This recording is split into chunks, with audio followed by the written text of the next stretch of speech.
Recording is rolling. It is Thursday, August 28th. So, main focus today is going to be these linear motion puzzles. You guys remember this page you've had for a good while now, which is going to be due this coming Tuesday. So, I'll do some of these with you guys today. Now, you guys have an in-class quiz tomorrow. If you get some spare time in class, you can always work on your linear motion puzzles. And we have Labor Day weekend coming up. So, you guys got plenty of days here. So, before I dive into these puzzles, though, let's do a little bit of review for the quiz tomorrow. Okay, so what kind of stuff do you see? So every day after school, I've been going home and just writing a couple of things that we did in class and just piecing together the quiz day by day. Okay, so this list here got vector components, trigonometry. I did have a scaling question about that in a minute. You guys see lots of graphical relationships. I see linear relationships, parabolas. Okay. Can you do basic algebra, solve basic equations, solve for x kind of thing? Okay. And in this class, there are lots of different kinds of variables. So maybe you're solving for mass, maybe you're solving for speed, maybe you're solving for time. And we'll do some of those later, solving these linear motion problems. Use basic algebra. Okay. And the car incline lab, there might be some questions about, I could ask a question like, if the car rolls down the incline, what's the basic graph shape? Like distance versus time, velocity versus time. You guys do this? Okay. And so here's a poster version of these. Okay. So if you guys have a right triangle, do you know the Pythagorean theorem? And this only works on right triangles, right? Right triangles. Okay. If it's not a right triangle, there's something called law of cosines, which is kind of an expanded version of that, but we didn't do that. Can you guys find the area of a triangle based on side over two, which turned out to be pretty useful and say like deriving. You guys remember this 1/2 at squared bit you get from a velocity versus time graph, and that looks like a triangle. And this might also be helpful later in class today. Hold on to this idea. That might pop up later today. Okay, area of a triangle. Ooh, vector components. So again, talking about like a right triangle shape, but the physics applications normally have some kind of vector. Might be a velocity vector, might be a displacement vector, might be a force vector. It's some magnitude, some angle, some magnitude, some direction. And let's split this to components. Say how much up, how much to the right. Okay, and isn't that going to be sine and cosine? So I take the hypotenuse, like the full value, multiply by either sine or cosine of this angle, this reference angle, and it tells me how much up, how much to the right. You guys can do that, right? Okay. Can you guys, do you know how to extract an angle if you only know the sides of a right triangle? Like here I played off the two legs, and the two legs have something to do with tangent. But if you want to extract an angle, it's going to be inverse tan. You can also do inverse sine of these two or inverse cosine of these two. They would all give you that same angle right there. Okay? You may have done that in your cardinal incline lab. You may have calculated, say, like a 6-degree angle from, I think, hypotenuse, and how long is the incline? Okay, so you guys go with vector components? Okay. Scaling. Now, this one I did have a question, and somewhere along the line it didn't show up in the quiz. Oops. I only realized after I printed them all out. But I had a question about Sheldon the short elephant and Timmy the tall elephant. So, guys, suppose Timmy the tall is 3 times as tall as Sheldon the short. Okay. Okay, so it's like 3 times the height. Okay. How would the sizes of their shadows compare? Like, how big is Timmy the tall compared to Sheldon the short? How big is his shadow relatively? 9 times the shadow. Okay. And what if you put them both on scales? How much would the big guy weigh compared to the little guy?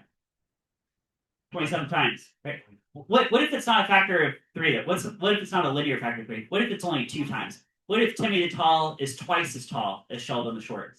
Okay, if he's twice as tall, how big is his shadow? 4 times, because the factor of 2 squared would be 4. And how much would he weigh? 8 times, because the factor of 2 to the power of 3, because 3 dimensions would be 8 times. Right. All right, so that should have shown up. Missed that. Oops. But you guys know scaling. That'll definitely show up later in the semester. Can you guys do basic algebra? Can you solve algebra equations? Okay, if I gave you guys that equation, could you solve for x? You guys can do that? Yes. Actually, I got a couple of these. So if you downloaded the book, you've got a couple of examples to go through. Okay. I was trying to cover all the main processes. Okay. There's some square rooting going on. Right. There's multiply, divide. There's add, subtract. There's divide by the coefficient. All this stuff. Right. Okay. Ooh, algebra shuffling. So it's kind of the same concept. What if I have? Okay, let's start with the numbers. Start with the numbers right here. Okay. What if I have 3 times 8 is 4 times 6? Is that true? Okay, 24 is 24. Okay. Guys, can I take this 8 and divide it down and make 3 is equal to 4 times 6 divided by 8? Hey, that would be this right here, wouldn't it? Right? In fact, all these gold boxes say the exact same thing. You just shuffle the numbers around. Can you guys see that? Okay. Can you do it with letters? Can you do this? So it's the exact same poster, isn't it? I just subbed in letters. Right? You guys get really comfortable with that, especially in AP. You're going to solve lots of equations in terms of variables. Okay? So you say, okay, well, I could divide the t down, and okay. How about if I ever rattle this off, I say y equals mx plus b. So this should pop in your mind. So the plus b refers to the y-intercept. In this context refers to the slope of the line. Okay. So you'll see quite a few linear relationships in this class. You've seen some already. Linear relationships. Right, so oftentimes it'll go through the origin, like the plus b will be plus 0. And I would call that a direct relationship. Let's say one variable doubles, the other also doubles, kind of thing. That's if it goes through the origin. Okay. Pretty much all the graphs in this you'll ever see in this class are on this page. There might be a couple of oddball exceptions, but pretty much these right here should be all your labs. Okay? And with the exception of sinusoidal, we'll get to that next semester. You guys have seen all these pop up already. Here, we go through them. So this parabola you guys saw on distance versus time. This is the car rolling down the incline. Looks like that. Okay? So guys, if you double the amount of time, how much further did your car roll? 4 times. Right? What if the car roll? Okay, after 1 second, it only made it this far. After 3 seconds, which is triple the time, guys, triple the time is how many times the distance? 9 times. Because 3 squared is 9, right? Anytime you have a parabola, it will always be that type relationship. Okay. Now you could linearize that by doing not x versus t, but x versus t squared. That line up a straight line. Okay. And one advantage of doing that is you can very quickly whip off a slope, rise over run. You guys can do rise over run, right? And do pretty much like y equals mx. You got x equals 24t squared. Throwing some units right here. Okay. Guys, does this equation also describe this parabola? Are these both the same equation? They are. Now this one's x versus t. That's why it bends. This is x versus t squared. That's why it looks linear. Right? But they're the same information. Same equation. How about, mass versus time? What kind of relationship was that? No relationship. You can have lots of different mass cars, so they roll the same regardless of the mass. How about speed versus time or velocity versus time? Now that was just straight up linear, wasn't it? Right. So, guys, if the car rolled for 3 times the amount of time, that's how many times the speed? 3 times. Yeah. So 3 times the time is 3 times the speed. Right. What if it's a really shallow linear relationship? Is that still a fact? Like 3 times the time would be 3 times the speed? Yeah. Yeah. What if it's really steep? Is 3 times the time still 3 times the speed? Yeah. Okay. How about okay. You guys saw a root relationship. The speed requires a function of distance, right? Which kind of reminds me of. I mean, you guys know all these graphs pretty much led to all these equations, right? And this graph, b proportional to the square root of x, kind of reminds me of this relationship down here, right? So we got that going on. Let's see here. All these graphs. Graphs. Okay, so car and incline graphs. All right. So you guys know those. I think this is going to be helpful later on today. Yeah. Okay. So later on, this is gonna pop up in class. Now, I don't expect you guys to memorize the quadratic formula. I might recommend it. If you know this, it can only help you. And this is going to show up later today. If I want you to apply this, then I would give this to you. Okay. And then, yeah. Okay. I think that should cover any question that you guys are going to see tomorrow. But okay, so let's do some linear motion puzzles. Linear motion. Okay. Now, the page I gave you guys, once I asked for chapter 2, linear motion puzzles, we'll look at those later. Let's start with the more basic type ones. And I just realized this morning, I actually printed off, the wrong one, or not the one I meant to. So what I posted to Google Classroom, let me show this to you guys. Right? What I actually posted to Google Classroom is an updated, better version. Right? Now, whatever I gave you guys, just go ahead and that can be your actual assignment. But I meant to give you guys, if you go to, okay, we're on week 3. If you go under like puzzles and labs, it's this one right here. Right? And I have that pulled up ahead of time. Right, looks like this, right? Which at a glance looks like what's in front of you, and I thought it was the same thing, but there was, whoops, this is actually the better one that I posted online, right? Because I have 10 different scenarios, and every one of these has a pair of questions. Isn't that true? If there are 5 variables and I give you 3, I could ask a question about either of the other 2. right? That's what I meant to print off, right? So let's do some of these. And then I wouldn't be cannibalizing the ones in front of you anyway, right? So that could be helpful too, right? And actually, another advantage of the ones on the screen here is that, um, uh, well, if there's 5 variables, oh yeah, go ahead. Will the posters and stuff with all the formulas stay up for you? Yeah, I'll just leave this up here. Yeah, sure. Right. Is that if you have 5 variables to work with and you have to have 3 to solve it, if you go through probability combinations, there's only 10 scenarios that you can have anyway, and these are basically the 10 scenarios, right? So something like that. All right. So what do I want to do here? Let's do right. Let's start with this third scenario. See where it says a ball dropped from a tree house reaches the ground in some amount of time. So you drop a ball from a tree house, you count with the stopwatch how much time it takes. Okay. And okay, you're in Earth gravity. I'm using 9.8 meters per second squared on this particular paper. Right. Okay, so what does the word drop mean? What does that tell you? Initial velocity is 0. Yeah. Oh, okay. We get you this one. Okay. Yeah. So this will okay, that's one.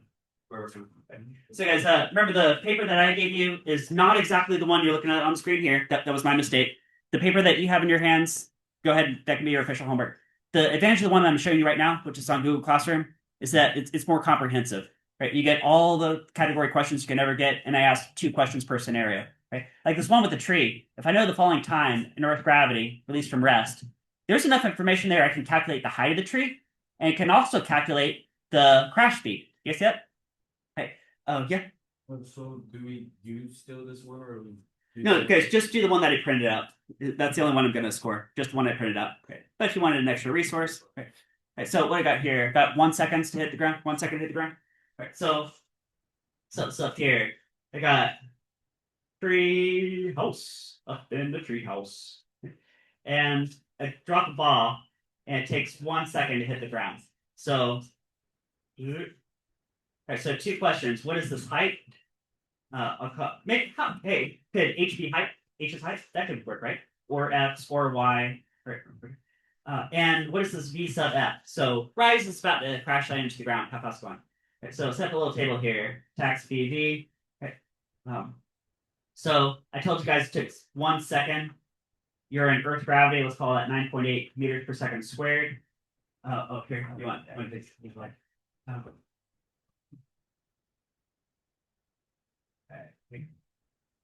And then I told you release from rest or drop, that could be 0 meters per second on initial velocity. So you have those values. And 2 questions. What's the height of the treehouse? Like how far did it fall? Okay. And what's the crash speed? You guys get that? Okay. So you can solve this with, which kinematic formula do you want to start with? First, second, or third? First? Yeah, so I'm here, nomination for the first. Let's run the first one, see what happens. So let's go x equals v naught t plus 1/2 a t squared. Now right away, guys, if this v naught 0, that term just go away anyway. Right? And this x really represents this height, doesn't it? Okay. So the height is, and it just boils down to 1/2. What did I pop in for the a? 9.8 meters. Aha, 9.8 meters per second squared. And what did I plug in for t? Yeah, 1 second. And that's being squared. Okay, so don't forget to square it. Okay. Oh, what does that come out to? 4. Yeah, 4.9. And then, guys, what is meters per second squared times second squared? Meters. Yeah. And meters could describe a height. So it works. Yeah, it's 4.9 meters. Which, by the way, you guys do know that already. You guys remember dropping the ball off a cliff? And after 1 second, it will fall on 5 meters. You guys remember that? Okay. This is with using 10 meters per second squared. Okay. All right. So you guys know that one, right? Okay. And what's the crash speed? What do you think is a good formula for crash speed, first, second, or third? You want to use per second or 9.8? Okay, guys. If either on any materials I give you guys, or a key for that matter gives you guys, if it's not specified, I tend to use 10 meters per second squared. But if it's multiple choice, then the answers would be spread out far enough that it wouldn't really make a difference. Okay. Yeah, you can use either one. So yeah, because anything you do in this class for for my classwork or for AP. Just pick your favorite. If you know 9.8, you can go 10 meters per second squared, and either way, it'd be fine. Yeah. Okay. So crash speed, guys. Could I do crash speed as a function of time and use the second one? All right. Or you know what? Since I know the height change now because I just found it, could I, if I wanted to, find crash speed based on that fall height with the third one? Yeah. Now you got some options. Guess you have some options. Okay. I'll do the second one. Let's go. The crash speed equals the drop speed plus acceleration times time. Okay. So the crash speed we're solving for equals, I know drop speed 0 meters per second plus I got 9.8 meters per second squared times 1 second of falling. Okay. So guys, what's the crash speed? Yeah, 9.8 meters per second. There you go. Okay. Which should be also consistent with your notes yesterday. Let's see if it is. It fell for 1 second. How fast? 1 second. How fast? Oh, there it is. It's right there. It's the same thing. Okay. All right. All right. So I want to fit in. There's two more I want to do from this page.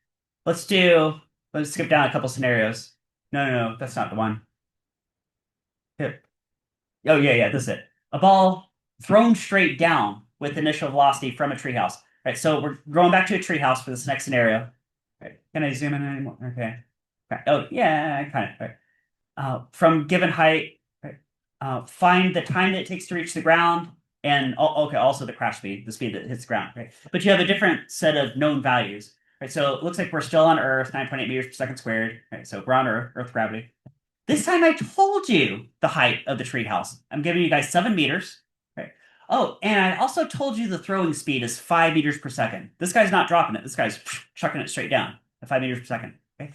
Now, given those values, there is only one amount of time that it would take to reach the ground, and there's definitely going to be some particular crash speed. Okay. You guys get that? Okay. So here, while you guys are writing it down, I'm going to write this down on my side. Draw myself a tree house. Give us a height of say 7 meters. So say height equals 7.0 meters. Okay. I'm drawing a ball off screen. I'll say initial velocity equals that's 5 meters per second, so 5.0 meters per second. We're on Earth gravity. I'll call it 9.8 meters per second squared on this page, so we'll stick to that. Okay, so I took that scenario, this one on the bottom left, I just wrote that on paper. Okay, so this is what I got. Okay, so I have a height of 7 meters. So chuck the ball straight down at 5 meters per second. It's going to fall down 7 meters and then slam it to the ground. Okay, how fast? Right, here's Earth gravity, and also how much time does it take? So time is equal to what? Okay, so I need to know that. I need to know that. Okay, you guys got that? Okay, so step below table. Tax VV. Okay, so solving for time. I'm solving for final velocity. I know this is 9.8 meters per second squared. This is 7.0 meters. I know this is 5 meters per second. Okay. Guys, do you see how all my numbers are positive right here? Okay.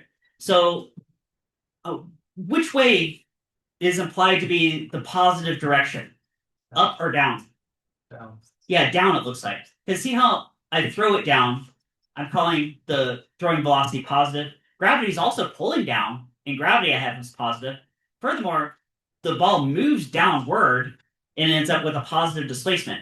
If any of these numbers were negative, wouldn't that mean like something about like upwards? Like if I throw a negative on that velocity, wouldn't that be like I threw it straight upwards? Okay, see that? Okay, I might come back to that idea too, but let's solve this first. Okay, so I need time and I need the crash velocity. Okay. So what do you guys feel like to start with? First, second, or third? Second one? Okay, so here, nomination for the second one. So let's run with that, see what happens. So final velocity equals initial velocity plus acceleration times time. Okay, so let's start plugging stuff in. Okay, well, I don't know final velocity. I need to know that. I know initial velocity is 5.0 meters per second. I know, so plus, I know this acceleration is 9.8 meters per second squared. Just pick it up. Oh, I don't know the time. Ooh. Guys, can you solve one equation with 2 unknowns in it? Not by itself. Not by itself. Okay. So we gotta go back equation shopping again. We gotta do. Let's try something different. What else do you guys feel like? First, second, or third? Here, last one. Here, nomination for this third one. Let's try this third one. See what happens. Okay, third one. So kind of a dead end there, but that might be useful later. Huh? We'll find out. Let's go. Final velocity squared equals initial velocity squared plus 2ax. Right? So, okay, so I don't know final velocity. Solve for that. Initial velocity I know is 5.0 meters per second. Got to square that. Plus 2 times 9.8 meters per second squared. And then the following distance with 7.0 meters. Okay, that you can solve. Right? You guys can solve that? In fact, it's just one step, isn't it? Because what's the one step? Oh, hold on. Did I just mess up? What just happened here? Hold on. No, we're good. All right. Guys, what's the one algebra step? Take the square root. Oh yeah. Square root of 5 squared plus 2, 9, 8, 7. I'm getting the crash velocity is 12.73577 something meters per second. Okay. Can I basically call that 12.7 meters per second? Like that would be a reasonable answer. Right, something like that. Okay. Now, the reason I wrote out so many digits, though, is because I could possibly make use of that to solve the other thing that I need, which is time. See, so we still don't know how much time it took to reach the ground. Are you guys okay with what we did so far? So far? Right? Okay. So here, let me give you guys a recap. So I know these three particular values. We picked one equation and tried it and kind of ran into a dead end because we have two unknowns. So we went back and tried a different equation and we did solve something. We solved for the crash speed. Okay? It's just plug in the known values, do a little algebra, solve the crash speed. Okay. Now that you know the crash speed, ooh, could I plug that into right here and solve for this t? Could I do that? Yeah, let's try that. Because I got this set up. I said it was a dead end at the time, but it isn't anymore. Let's call this 12.7 meters per second equals 5.0 meters per second. Because I'm just copying these numbers. Plus 9.8 meters per second squared times however much time. Just like that. Okay. Can you guys finish off the algebra? Subtract 5 divided by 9.8. So 12.7 minus 5 over 9.8. Okay, that should tell me how much time. Okay. Oh, speaking of adding and subtracting terms, because it looks like I have different terms going on here. Okay. Guys, whenever you add or subtract terms together, do those terms have to have the same units? Who thinks yes? Who thinks you can only add or subtract like terms? Who thinks that? Yeah, you're right. Okay. Let me give you guys a counter example. Suppose I was driving around on the road and I'm like, oh, I went 7 miles and I burned like 3 gallons of gas. Oh, guys, what is 7 miles plus 3 gallons? That's 10 what? That's 10 that's 10 of nothing. That's a nonsensical question. Right?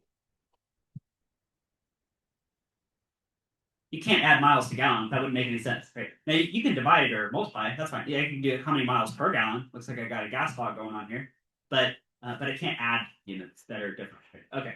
Okay. So back to here then. Can I add and subtract meters from second and meters per second? Yeah. And what about this third term? I got meters per second squared times time, which would be in seconds. Wouldn't this also effectively be some kind of meter per second unit? Right. Right. So yeah, because in this class, always have units going on. Right? Always have units attached to your numbers. What do you guys get for time right here?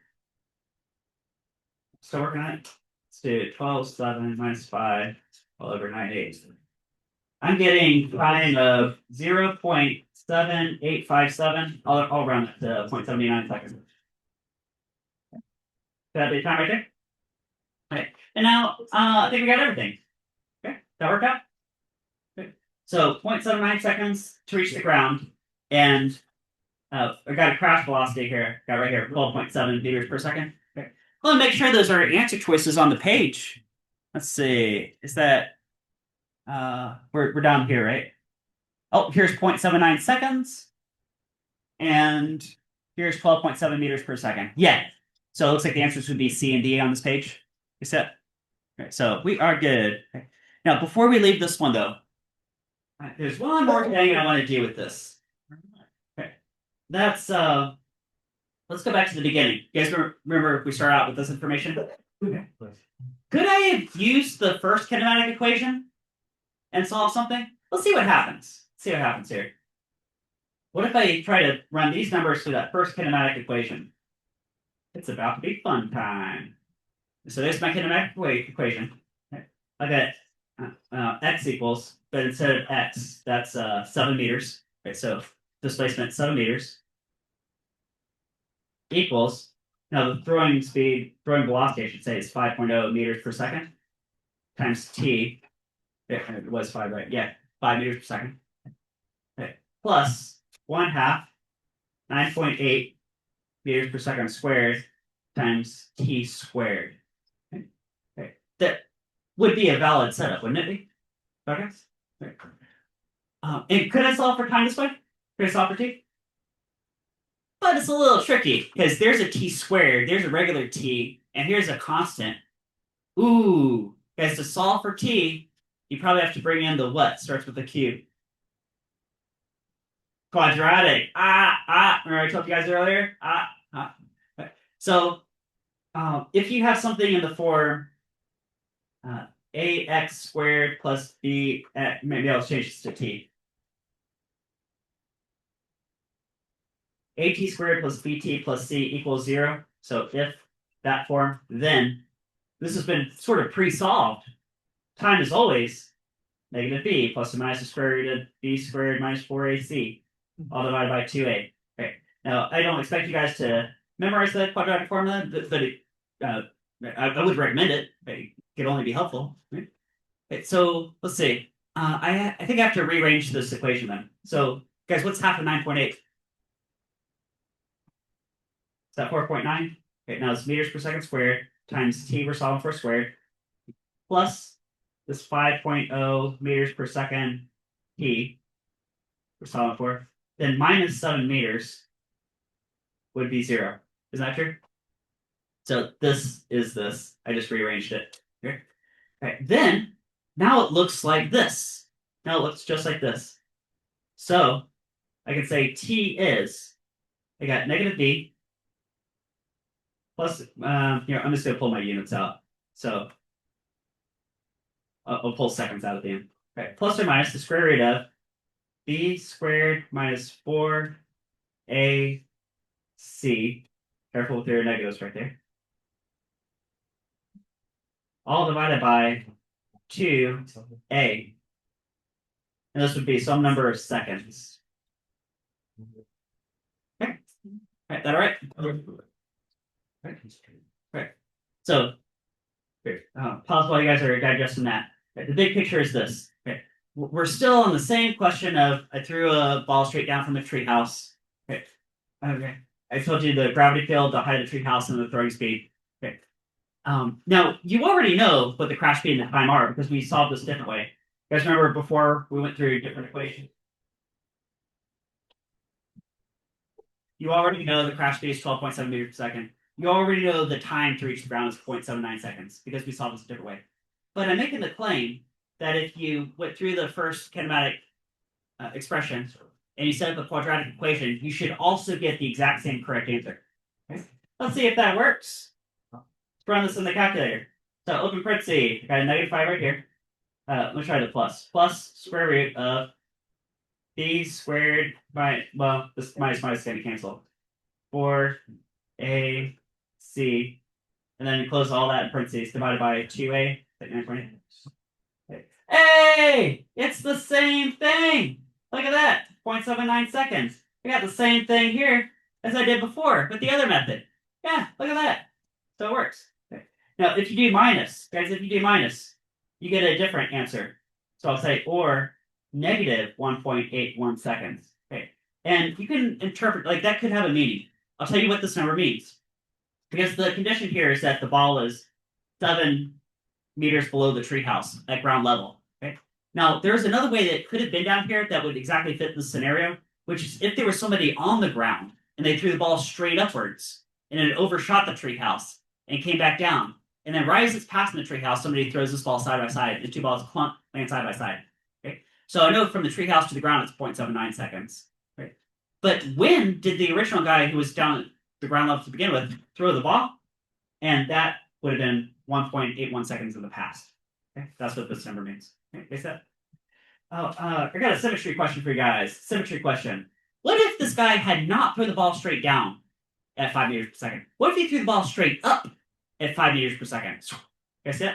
Now, mathematically, wouldn't this 5 over here just change to a -5? Right. But here's the question. Is which ball would hit the ground faster, or would it hit the ground at the same speed? Right? So let me say that again while you guys are thinking about the possibilities. Right? So one guy throws the ball straight down at 5 meters per second. One guy throws the ball straight up at 5 meters per second. Obviously, they hit the ground at different times at that point. Okay. But when they do hit the ground, there's some crash speed for each ball. Now, which ball hits the ground faster? The guy that threw it straight down? The one that got thrown straight up? Or do they hit the ground at the same final velocity? Okay. Show hands. How many of you guys think the one that you throw straight down hits the ground faster? Who thinks the one that you threw straight up hits the ground faster? Who thinks they hit the ground at the same speed? Yeah. Guys, at the same speed. Here's a couple of ways you can reason that. Right? One is this. Guys, the ball that goes straight up, isn't it like slowing down on the way up? And it speeds up on the way down? And it turns out that at every equal elevation, it has the same speed. So opposite velocity, of course, right? But it's slowing down on the way up, it's speeding up on the way down, so that by the time it's crossing the treehouse, it's as if he threw it straight down. And then after that, everything's identical. Okay. Oh, another way you can get this is mathematically. So back here, you guys remember we figured out crash speed based on the height of the treehouse, but not the time. That was what this was. This is in your notes from a few minutes ago, right? And mathematically, what's the only thing that would change? Instead of throwing it down, you threw it straight up. What would change? This 5 would change to a -5. But if you square it, what is that? It still becomes positive anyway. So you still get the exact same crash velocity. You guys that too? And see how these all these are working? All right. All right, so I'm going to look at one more off this page on Google Classroom. All right. And that's this very last one, because this last one is a little special. This last one's a little tricky, maybe. Okay. I say one says a car brakes to a stop. Car brakes to a stop. Okay. Because right there, you already know one kinematic value. What does brake to a stop mean kinematically? Yeah, 0 final velocity. Right, 0 final velocity, which I did type right here. And I explicitly type final velocity 0 meters per second. If it takes, you know what? I think I got this downloaded. Let me see if I can get it. No, that's not. Never mind. I thought I did. Never mind. Okay, we got what we got. We're gonna run with this. Okay. I'm just gonna try to zoom in more, but can't really. It takes the car given time and displacement come to stop. So it takes 3 seconds for the car to come to stop. And by the way, that translated to 30 meters of road. You guys see that? Okay. And that's all I'm giving you. Now, just based on those numbers, there is definitely some initial velocity the car was driving before you started slamming on the brakes. And there's also a certain acceleration that the driver was experiencing while the car was bringing it to a stop. Okay? You can determine both those things. Okay. Again, this one's a little tricky to solve. That's one reason I'm going over the course with you guys. Right? So guys, for the most part, could you guys just apply these 3 equations and solve whatever you want? Right. This one's a little different. So car brakes to a stop. Okay. Let's talk about a tax VB table. Okay. So I told you the time is 3 seconds. I told you the amount of road is 30 meters. And of course, final velocity would be 0 meters per second, because that's what stop means. Okay, so what's the acceleration? What's the initial speed of the car? Okay, so you guys go with the premise? Yeah, I'll draw a little picture too. That could be helpful. Okay, car V naught X, and then the final equals 0 meters per second. Okay. Right. So, I know we only got limited class time, so I'm going to walk you guys through this. But if you just saw this, like a I don't know, maybe on AP Classroom or something, right? Maybe say, okay, I can pull up these three kinetic formulas. They can tell me how the car's moving. Okay? Which formula would you think to start with? First, second, or third? Second? All right, let's go with second. Let's see what happens. Let's say you plug these numbers into the second equation. So I know this is 0, of course, right? 0 right here. Okay. Now I don't know this initial velocity, and I don't know this acceleration. Okay, I know time is 3 seconds, but you see the fact that I have two unknowns right here? Two unknowns? Right. So can I solve this equation just by itself? No, not by itself. So okay, so maybe a little bit of a dead end. Right. You saw the first one? Ooh, first one. First one. Okay, so I know the braking distance. Yes, bing. I know the time. Bing, bing. But I don't know this acceleration or this v naught. Ooh, that's two unknowns. Ooh. Hey, let's try the third one. Hey. Okay, I know this is 0 right here. Bing. I know the braking distance. Bing. Oh, but I don't know these two. I don't know either this. Do you guys see that there's only one pair of variables that you would not know in all three equations? There's v naught in A. There's v naught in A. There's v naught in A. You guys see that? Right. Okay, guys, this is pretty much the only scenario that works out this way. If you have x, t, and v final, okay, you cannot solve it with a single equation. Now, you could do a system of equations. Could you guys set up maybe like these two, or these two, or these two, and solve it that way? Yeah, do some substitution. You totally could. You could totally do it that way. Right? It'd take quite a bit of paper. But there's kind of a creative solution that I'm trying to gear you guys towards. And that's there's a faster way to solve this, and it's not with equations. It's with a graph. It's with a graph. Right? So again, this one's a little special. I mean, I guess all of these you could, in principle, solve with graphs too, right? But this one especially is a really elegant solution that comes out of a velocity versus time graph. Velocity versus time. Right? So I'll put velocity in meters per second on the vertical axis. I'll put time in seconds on the horizontal axis. Okay. Now, guys, for a car braking to a stop, that's the scenario. I'll spell this out. Guys, go ahead and draw this graph. Draw the graph for a car brakes. I'm going to throw in one more word. Uniformly to a stop. That just means constant acceleration, which you normally assume in this class anyway. Okay. But here's your scenario. Car brakes uniformly to a stop. Okay. I'm going to walk around the room and see who's correctly able to draw that graph before I draw it. Okay. You could draw that graph before I do. Oh, you guys know you have that paper here too. Okay. Who knows? What does that graph look like for a car braking to a stop? Velocity versus time. Brakes uniformly to a stop. Uniformly to a stop.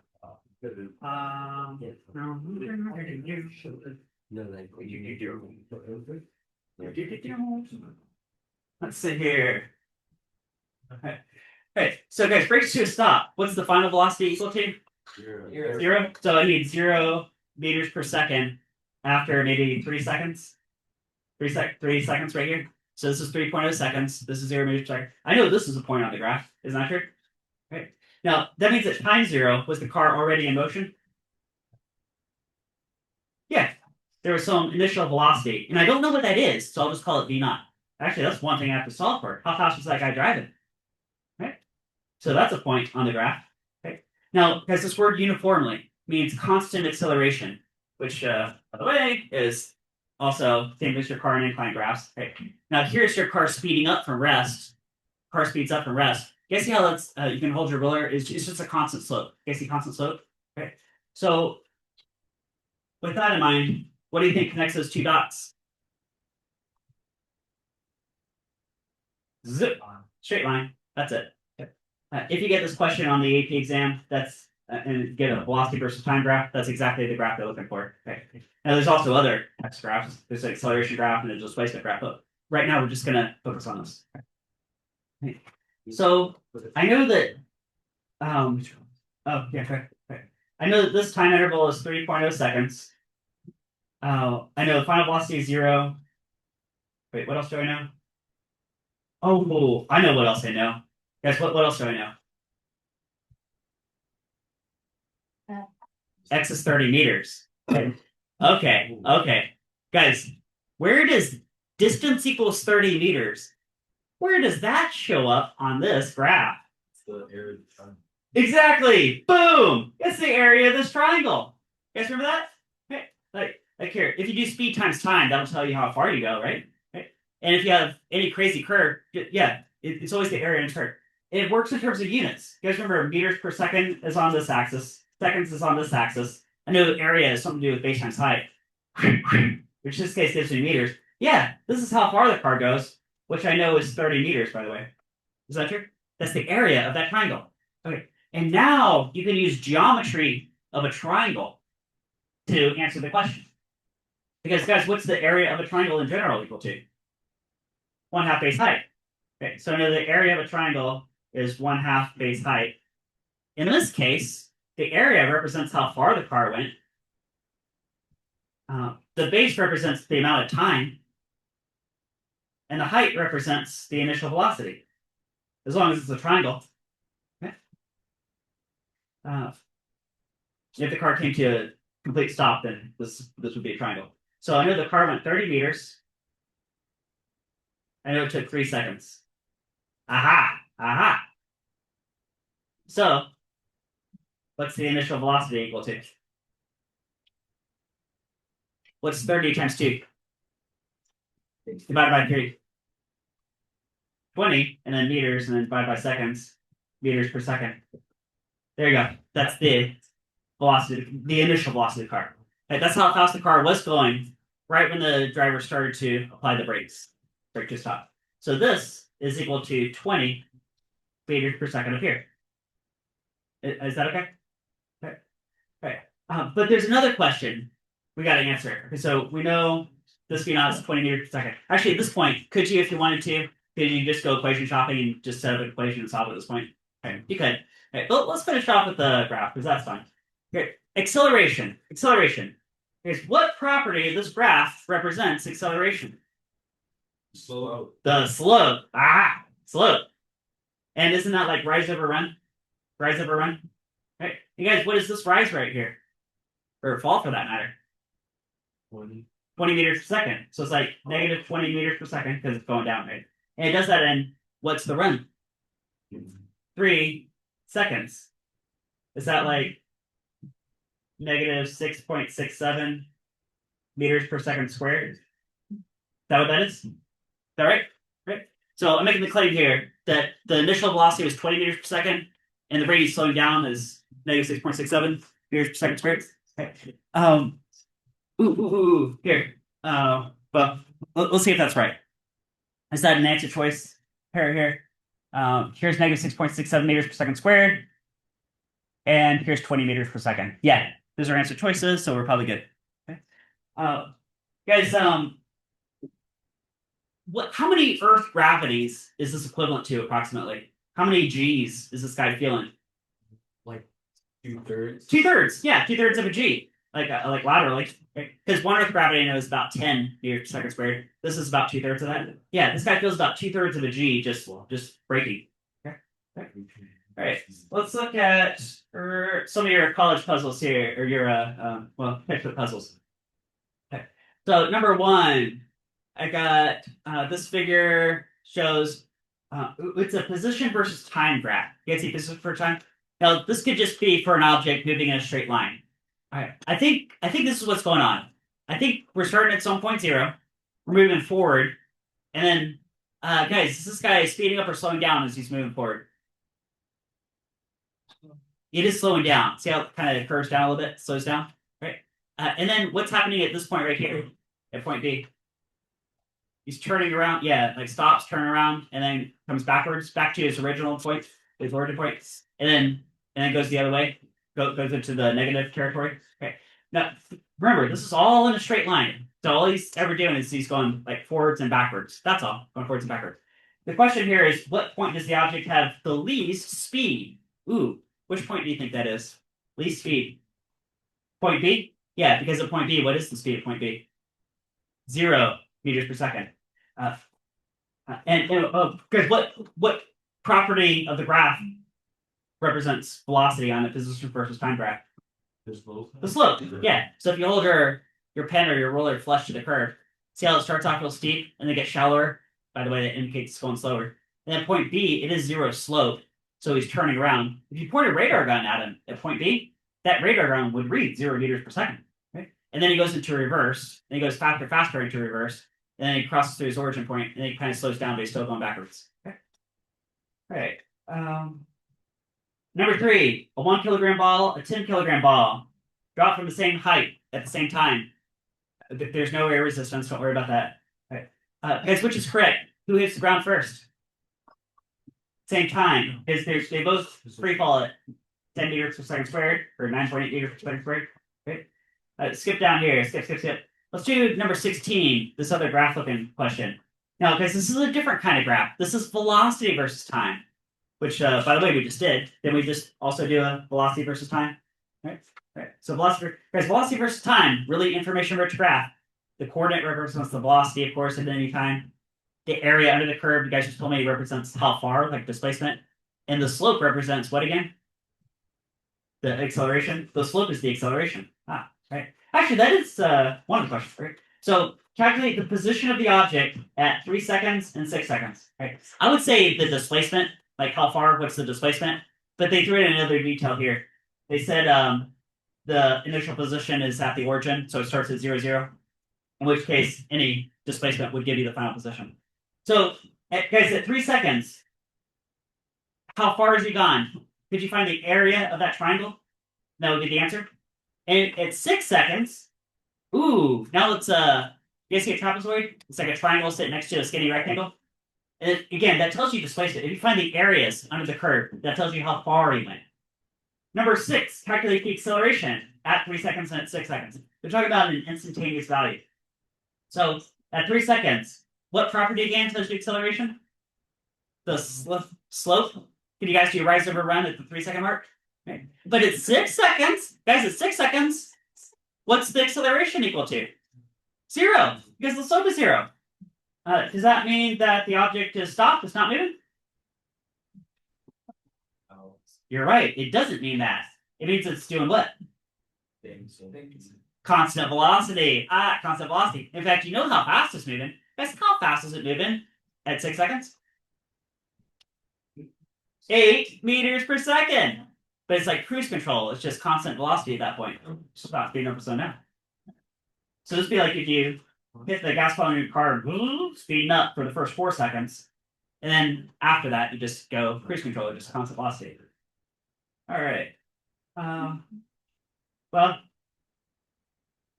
okay. And there's some word questions here. So this next one involves like a bird diving, and they tell you it's pretty much a free fall at 1 Earth gravity. They tell you how far it falls. Maybe starting from rest. Can you calculate its crash speed? Right? And they'll say compare that to this crash speed. Anyway, we're short on time here, but this page is due Tuesday. So you guys got some puzzles on one side. You guys got your technical puzzles on the other side.